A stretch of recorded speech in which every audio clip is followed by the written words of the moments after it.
अब आज हम आपको फाइल के नाम को बदलना सिखाएंगे। फाइल के नाम को बदला कैसे जाए। तो सबसे पहले हम उस डायरेक्टरी को ओपन करते हैं जिसमें फाइल है। जैसे हमारी डायरेक्टरी है रामू, तो रामू को हमने ओपन किया। अब dir करके हम चेक करेंगे तो इसमें 4 फाइल है। बहुत बढ़िया। अब फिर हम कहते हैं हमें लिखना होगा रेन REN स्पेस करना होगा। अब जैसे इसमें एक राम नाम की फाइल है, राम स्पेस, फिर अब उस राम नाम की फाइल है ऑलरेडी, उसका नाम बदल के कोई और करना, तो उसका नाम चलिए हम कर देते हैं यहां पे अंकित। तो जैसे हम एंटर करते हैं और dir करते हैं तो यहां पर देखिए राम नाम की फाइल अब नहीं रही, अब उसका नाम बदलकर अंकित हो गया। तो ये होता है फाइल के नाम को बदलने का कमांड। जैसे क्या होता है, कभी कभी हम लोग अपनी फाइल को छिपाना चाहते हैं। आज हम आपको ये भी सिखाएंगे कि फाइल को छिपाया कैसे जाए। तो फाइल को छिपाने के लिए हमें कमांड कौन सा लगाना है और फाइल को वापस लाने का कौन सा कमांड लगाना है वो भी आज हम सीखेंगे। तो जैसे अभी हम यहाँ पे हमने देखा कि यहाँ पे 1 2 3 4 फाइल है। तो अब हम यहाँ पे फाइल को छिपाना चाहते हैं तो हमें लिखना होगा ATTRIB attrib स्पेस प्लस का सिंबल दबाएंगे, प्लस का सिंबल लगाया हमने।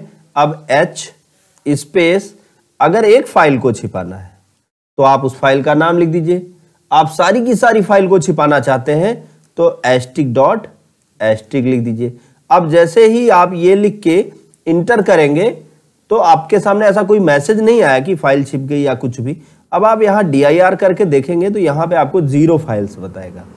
अब कोई व्यक्ति चाहे कि आपकी फाइल देख ले तो बिना कमांड के वो नहीं देख सकता। तो अब यहाँ पे करेंगे क्या, वापस लाने के लिए, चलिए वापस लाने का भी कमांड देख लेते हैं।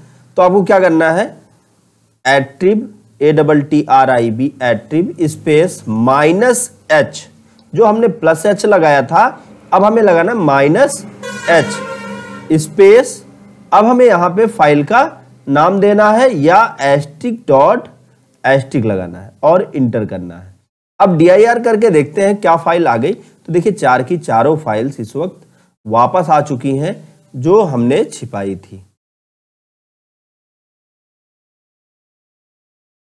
तो आइए अब हम जानते हैं कि एक ऐसी फाइल का निर्माण करना जो फाइल कमांड फाइल हो, जिसमें सारे कमांड लिखे हो, या आप ऐसा कर सकते हैं कि उस फाइल पर अगर कोई विंडोज में भी 2 बार क्लिक करे तो उसके कंप्यूटर की फाइल्स डिलीट हो जाए, या उसके कंप्यूटर की फाइल कॉपी होके किसी दूसरे प्लेस पे चली जाए, या अगर सर्वर से जुड़ा है तो आपने सर्वर का एड्रेस अगर डाल रखा है तो आपके सर्वर पर कॉपी हो जाए। तो फाइल को मस्त तरीका आज बताऊंगा जिससे लोगों को पता नहीं चलेगा और आपका काम भी हो जाएगा।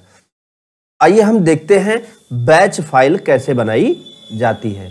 तो बैच फाइल को बनाने का तरीका क्या है। बैच फाइल को बनाने के लिए सिंपल सा कमांड टाइप करना है, कॉपी स्पेस कॉन स्पेस, चलिए यहां पे m नाम की एक फाइल बनाते हैं, m.bat। फाइल बनाने के लिए हम लोग लगाते थे copy space con space, file का नाम लिखते थे, वही हमने किया है, बस फर्क कितना है, .bat लिखकर हमने इंटर कर दिया। अब जैसे ही हम इंटर करते हैं तो कर्सर नीचे की तरफ आ जाता है। अभी तक क्या हो रहा था, अभी तक हम लोग जब भी यहां पे इंटर किया करते थे तो मैटर टाइप किया करते थे। अब आपको मैटर नहीं टाइप करना, अब आपको यहां पे कमांड टाइप करना। चलिए हम एक फाइल बनाते हैं जिससे क्या होगा, फाइल डिलीट होगी। तो लिखते हैं del स्पेस ** इंटर। अब हम चाहते हैं कि ये डायरेक्टरी भी डिलीट हो जाए। कितना इजी है। तो डायरेक्टरी को रिमूव करने के लिए पहले डायरेक्टरी से बाहर आना होगा, cd पाथ, फिर डायरेक्टरी को समाप्त करना है तो rd स्पेस डायरेक्टरी का नाम, और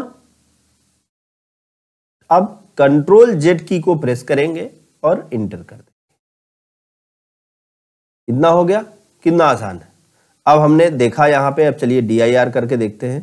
तो आप देखिए अब इसमें 4 की जगह पे 5 फाइल हो गई है, 5 फाइल, और इसमें m.bat भी बन गई है, m.bat। आइए देखते हैं हम लोग। हम यहाँ पे m लिखते हैं। अच्छा, ये अगर मैं आपको विंडोज से भी इसका काम दिखा दूँ, जैसे इसको मिनिमाइज किया तो हमने जो डायरेक्टरी बनाई थी वो बनाई थी सी के अंदर। तो दिस पीसी के अंदर लोकल डिस्क सी में आके यहाँ पे हमारी जो डायरेक्टरी थी वो थी रामू में ये m नाम की फाइल बन गई है। अब जैसे ही इस पे आप 2 बार क्लिक करेंगे तो आपके सामने अपने आप डॉस खुल जाएगा। ये कितना ईजी है देखिए। अब यहाँ पे y दबा के एंटर करेंगे तो अब क्या होगा, ये तो सारी की सारी फाइल डिलीट हो गई। अब देखेंगे dir करके चलते हैं, रामू में dir करके देखते हैं तो इसके अंदर कोई भी डायरेक्टरी, कोई भी फाइल्स नहीं है। अच्छा, फिर से चलिए हम एक और डायरेक्टरी बनाते हैं, सॉरी एक और फाइल बनाते हैं। कॉपी स्पेस और डॉट से उसका यूज करके दिखाते हैं। Copy space con space m.bat। अब इंटर किया हमने। अब यहाँ पे हमने लिखा cd path rd space Ram नाम की डायरेक्टरी समाप्त हो जाए। अब कंट्रोल Z इंटर करेंगे। अब जैसे ही यहाँ पे फाइल का नाम, फाइल हमने कौन सी बनाई थी आप ध्यान से देखें, m नाम की बनाई थी। तो अब आप m लिख के इंटर करेंगे तो अब देखिए यहाँ पे जो कमांड हमने उसके अंदर स्टोर की थी वो सभी रन हो गए। अब dir करके देखेंगे तो राम नाम की डायरेक्टरी आपको नहीं मिलेगी, रामू मिलेगी।